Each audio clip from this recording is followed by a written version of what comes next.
Hey guys, welcome back to my channel. My name is Celine if you're new here, and I just finished my last semester of nursing school, so yay me.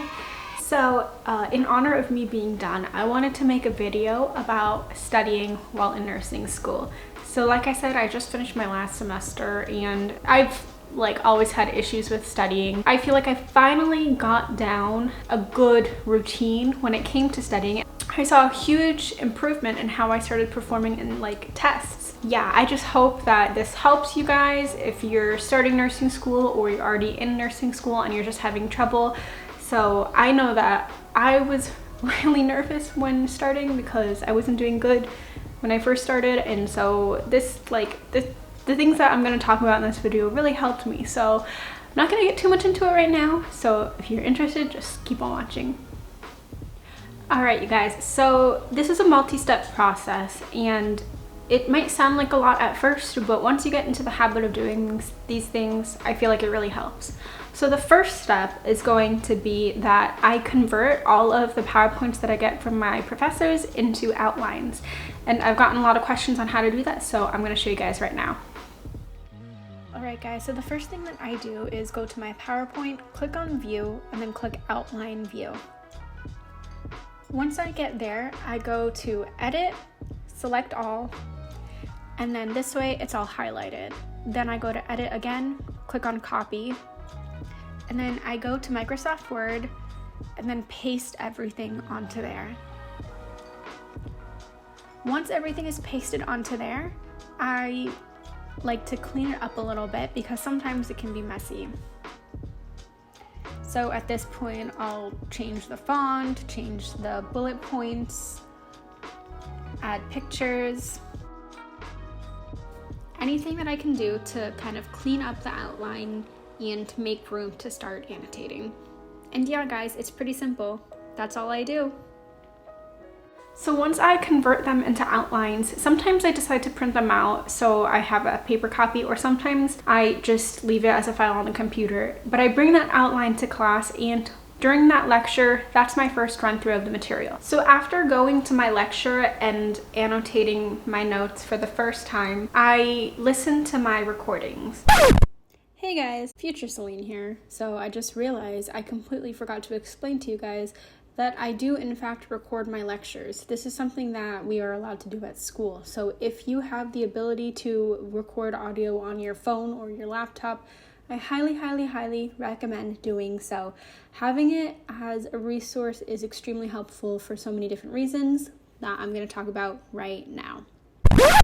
This second run through of the material is, I think, the parts that take the longest amount of time for me, because I like to comb through the recording, slow it down, rewind, and listen to make sure I know exactly what my professors say, and that way I know exactly what they're going to ask me on the test. This is also the point where I have my textbook open simultaneously next to me, and I look at specific charts or diagrams that they might mention. I think this is really helpful, especially if you're a visual learner. If they mention a specific page and a chart or something that you got to look at, just have it open so that you can refer to what they're talking about while listening to how they want you to understand it. So definitely always have the textbook with you. Sometimes I even like to print out diagrams and pictures from my textbooks and put them in my outline. By the end of my second run through, my notes usually look like a haphazard Christmas tree. It's like a little coloring page. There's always highlights and different color pen markings on it, so I definitely take advantage of annotating. Okay, so at this point, I've gone through the material 2 times. First at my lecture when I did my first set of annotating, and second when I listened to the recordings. Now at this point, if there are things I still don't understand that were given to me from my course material, then I turn to outside sources. I would say though, the key is to always stick with what your professors give you, because this is where content for tests is coming from. But it's definitely helpful to hear things a different way.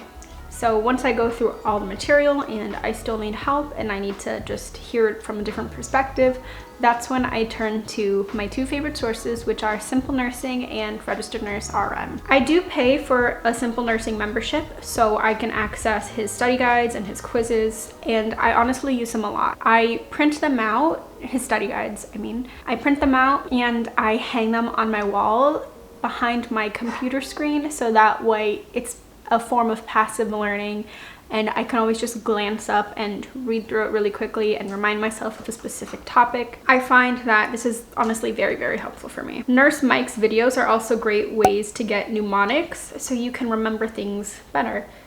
Now, Registered Nurse RN also does a great job, especially if you're someone on a budget and can't really pay for outside sources. She explains the pathophysiology a little more in depth and helps you build your knowledge from the ground up. She also does an excellent job explaining certain interventions and why we do them. This is the point where I will decide whether or not I want to make flashcards as well.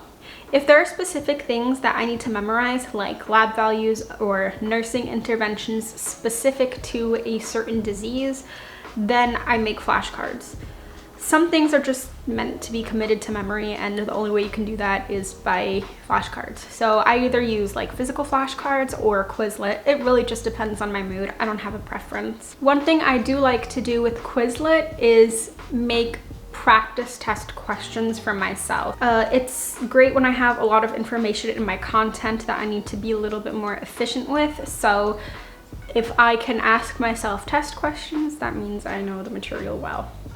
I use paper flashcards, I guess, for most things like lab values, physical assessment findings, and signs and symptoms of specific diseases. At this point, these are all the steps that I do to study. Once I finish flashcards or making a Quizlet, I review all my notes. So I like to set timers. I like to do Pomodoro method. So I do a 25-minute timer and I review my notes that I annotate. At this point, I don't really need to look at a textbook or anything because I can understand what's going on.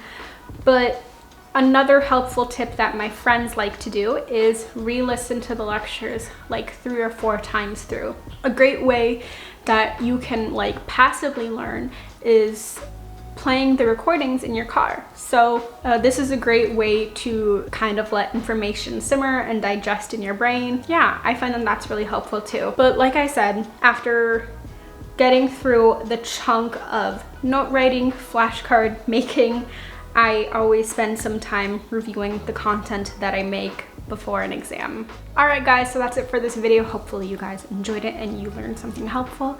If you guys have any tips that you want to share, please comment them down below to help out a friend in need. And with that being said, I'll see you guys in my next video. Bye!